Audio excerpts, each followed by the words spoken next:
मो, ये जल परियां क्या होती हैं? तुम्हें इसके बारे में कहाँ से पता लगा? आज स्कूल में मेरे दोस्त नन्ही जलपरी की बात कर रहे थे। ठीक है, मैं तुम्हें नन्ही जलपरी की कहानी सुनाती हूँ।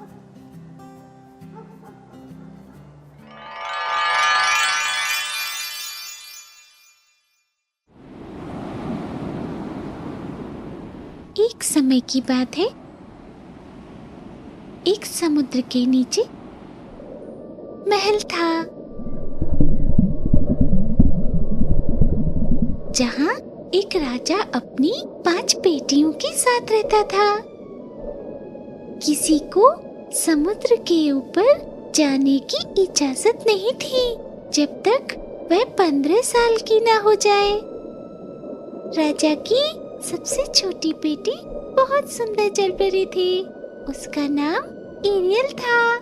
वह समुद्र के ऊपर जाना चाहती थी। आखिरकार एक दिन आया जब वह 15 साल की हुई। वह समुद्र के ऊपर जाती है और बहुत खुश होती है। फिर वह एक जहाज देखती है। कितना बड़ा जहाज है, मुझे उसके पास जाना चाहिए।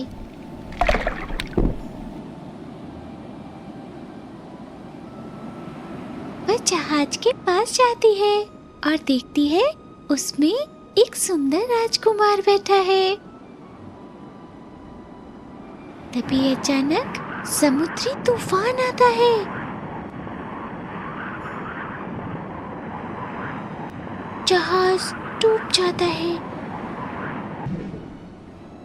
लेकिन एरियल राजकुमार को बचा लेती है और समुद्र के किनारे ले जाती है। थोड़ी देर बाद राजकुमार होश में आता है।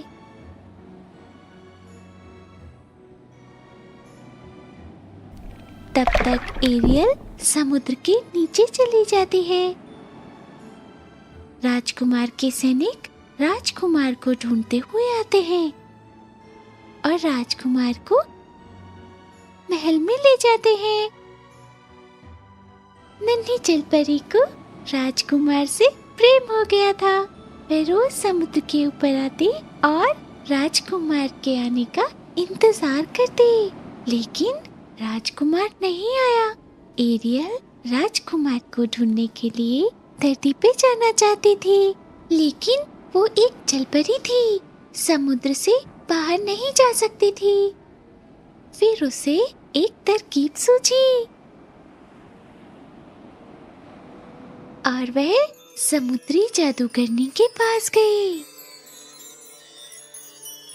मुझे इंसान बनना है। लेकिन क्यों? मुझे राजकुमार से प्रेम हो गया है। ओह, तो ये बात है। मगर इसके बदले में तुम्हें मुझे अपनी आवाज देनी होगी। एरियल मान जाती है। जादूगरनी उसके ऊपर जादू करती है और उसे इंसान बना देती है। जलपरी बेहोश हो जाती है, लेकिन जब उसे होश आता है तो वह राजकुमार के सामने होती है। राजकुमार उससे पूछता है, तुम कौन हो? लेकिन एरियल की आवाज जा चुकी थी।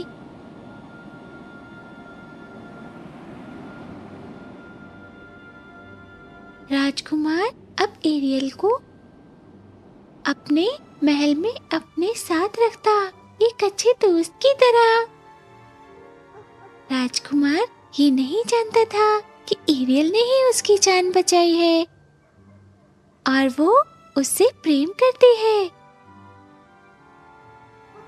कुछ दिनों बाद राजकुमार की किसी से शादी होने वाली थी।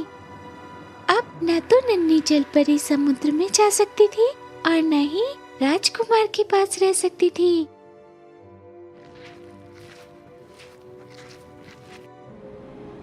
उसने समुद्र में कूदने का फैसला किया।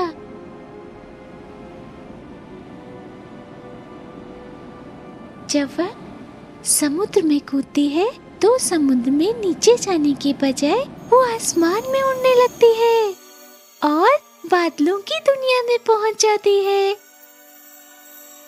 बादलों के वासी उसका स्वागत करते हैं। काश नन्ही जलपरी की शादी राजकुमार से हो जाती। हमें हर काम निस्वार्थ भावना से करना चाहिए और जो मिल जाए उससे खुश हो जाना चाहिए।